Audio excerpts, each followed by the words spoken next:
Jack Knight Winners. This is Jack Frost University, and this video is part of my series entitled Six Dimensional Concepts. So what I'm doing here is there's different dimensional states of awareness, 3D, 4D, 5D, 6D, and beyond. And I'm going to be, in this series, I'm going to be talking about six dimensional concepts. So concepts of a much higher awareness and consciousness, right?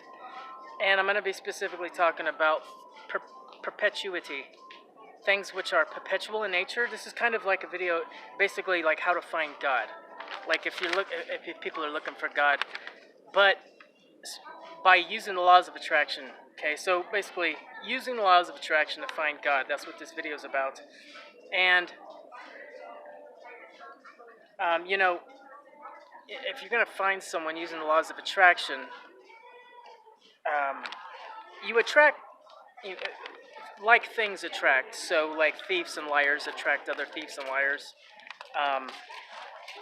Honest people attract honest people. Hard workers attract other hard workers. Spiritual people attract spiritual people.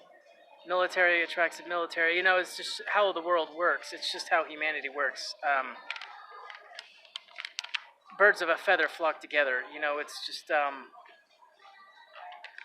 we attract people much like ourselves. Obviously, we don't attract people that are unlike ourselves. So, with that in mind, this video is kind of about using the laws of attraction to find God or to meet God.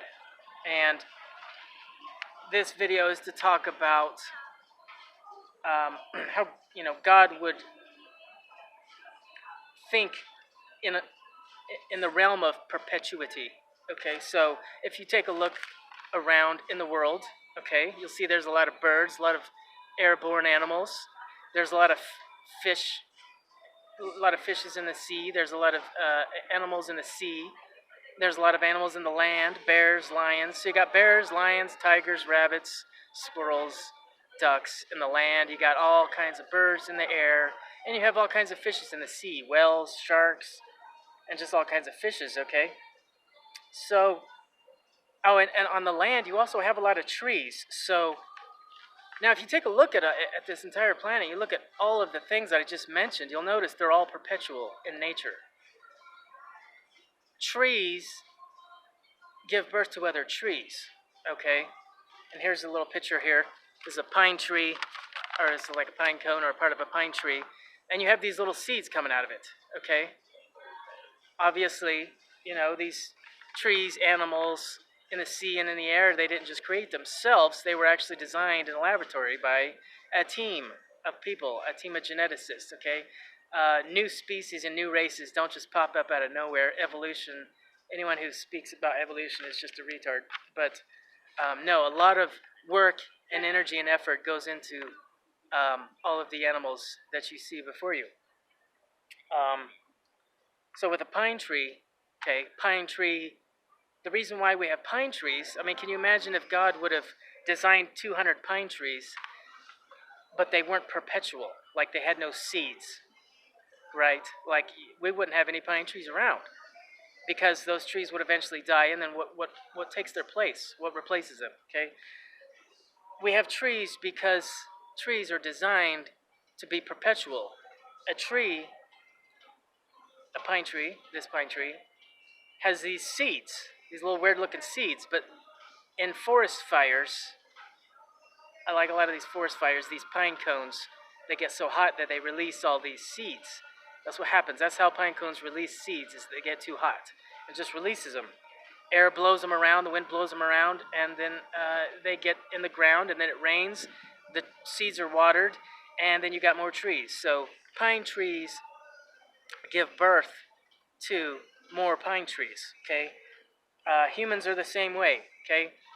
Humans, man and woman, come together, sperm and egg, make baby. Got a whole nother human walking around. That human grows up.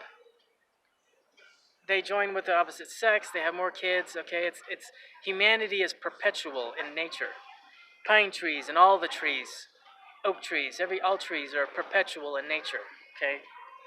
Humans, fish, same thing. Fish give birth to other fish.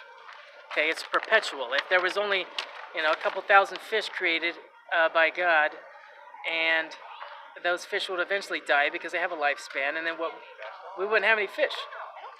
We have fish, we have trees, we have birds, we have humanity because they're all perpetual. So this video is to help people kind of think like God. You want to get into the realm of perpetuity because that's where God lives, right? And this is kind of a short video. I thought it was going to be longer, but it's actually pretty short. I just wanted to kind of throw this quick little video out there to talk about things which are perpetual in nature, because this is the realm where God dwells. In things which are perpetual. God doesn't dwell in, peanut butter jelly sandwiches. That's probably not a big concern of his. Peanut butter jellies are great, but peanut butter jelly sandwiches don't give birth to other peanut butter jelly sandwiches. So if you want to find God using the law of attraction, don't be found don't think about peanut butter jelly sandwiches. Think about things which are perpetual in nature, okay? Bears, lions, animals, trees, insects. Maybe not insects, but humanity. All these things are perpetual in nature. And here's some other ideas. I'll throw some other ideas out there, but they're not really truly perpetual because they don't really produce after their own kind, okay? But it's still kind of worthy of mention. The Freemasons. The funny thing about the Freemasons is, you know anything about Freemasons, I don't know if the word is worship, but their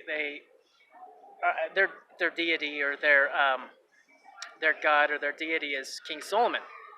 Okay, King Solomon is the one that created the Freemasons, right? It all came from him, and Freemasons are basically that's a 3,000-year-old secret society that's been around forever. So although it's not really perpetual, it is long-lasting, almost everlasting. Okay, it's a very long order.